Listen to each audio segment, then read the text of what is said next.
Всех приветствую, ребят. Проблема вот Fiat Albea есть, стук задних стоек. Вот смотрите, вот здесь над этой шайбой стоит вот это уплотнительное кольцо, получается. Оно со временем сжимается, и вот эта шайба бьет вот об эти грани, и от этого идет стук весь.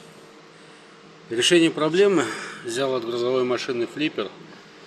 Можно, я думаю, резину. Вот. И ставить между, вот смотрите, между вот этим металлическим кольцом. Вот так. Все. Проблема полностью уходит.